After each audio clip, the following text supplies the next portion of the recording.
Cotton ഫാബ്രിക്കിൽ നല്ല ഫിനിഷിങ്ങോട് കൂടി എംബ്രോയിഡറി ചെയ്ത് വന്നിട്ടുള്ള കോഡ് സെറ്റുകളാണ് കേട്ടോ ഇന്നത്തെ കളക്ഷൻ.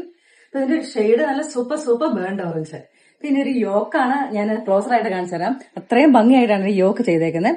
യോക്കിന്റെ സർദോസീസ് കൊണ്ട് അതിന്റെ നെക്ക് പോർഷൻ കൊടുത്തിട്ടുണ്ട്, അതുപോലെ ഡോറീസ് അറ്റാച്ച് ചെയ്തേക്കുന്നത്. ഇതിന്റെ എംബ്രോയിഡറി നോക്കി നല്ല ഫിനിഷിംഗിൽ നല്ല ആ ഓറഞ്ച് ഷെയ്ഡിന് നല്ല ആപ്റ്റ് ആയിട്ടുള്ള കോമ്പിനേഷനാണ് കൊടുത്തേക്കുന്നത്. ചെറിയൊരു പിങ്ക്, ഒലീവ് ഗ്രീന്, ഗോൾഡൻ യെല്ലോയും കൂടെ ഒക്കെ കൂടിയിട്ട് അതേ മിറർ വർക്കും വന്നിട്ടുണ്ട്. എന്റെ വൺ സൈഡ് സ്ലീവിലും സെയിം എംബ്രോയിഡറി ആണ് കൊടുത്തേക്കുന്നത്. പിന്നെ എന്റെ ബോട്ടം പാർട്ടിലേക്കാണ് ടോപ്പിന്റെ എംബ്രോയിഡറി തിക്കായിട്ട് വന്നിരിക്കുന്നത്. സെയിം എംബ്രോയിഡറി തന്നെ കൊടുത്തേക്കുന്നത്. വിതൗട്ട് സ്ലിറ്റിലും വിതൗട്ട് ലൈനിങ്ങിലും അപ്പുറത്ത് വന്നേക്കുന്നത്. ഇപ്പൊ ട്രാൻസ്പെറന്റ് അല്ല, നല്ല തിക്കായിട്ടുള്ള ഫാബ്രിക് ആണ്. ബോട്ടം പേര് ചെയ്തേക്കുന്നത് സെയിം കളർ ടോണിൽ തന്നെ, ലേശം ലൂസ് ആയിട്ടുള്ള ബോട്ടം. ഇതിന്റെ ഒരു 4 ഷെയ്ഡുകളുണ്ട്. നമുക്ക് നെക്സ്റ്റ് ഷെയ്ഡുകൾ നോക്കാം.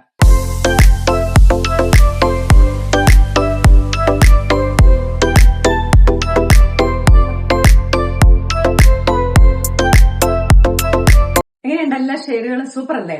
ഇത് ബ്ലാക്ക് അല്ല കേട്ടോ, ഇതൊരു ഡീപ്പ് ആയിട്ടുള്ള നേവി ബ്ലൂ വന്നേക്കുന്നത്. അതിലും നല്ല പീച്ച്, ഗോൾഡൻ എല്ലോയും കൂടെ ആയിട്ടാണ് എംബ്രോയിഡറി കൊടുത്തേക്കുന്നത്. ഇതിന് വൺ സൈഡ് പോക്കറ്റ് വന്നിട്ടുണ്ട്. ഒരു 46 ഇഞ്ചസ് ലെങ്ത്തും വന്നിട്ടുണ്ട്. ഇതിന്റെ available sizes medium to triple X വരെ സൈസസ് വന്നേക്കുന്നത്. അപ്പൊ താമസിക്കേണ്ട, ലിമിറ്റഡ് സ്റ്റോക്കേ ഉള്ളൂ. വേഗം പർച്ചേസ് ചെയ്തു.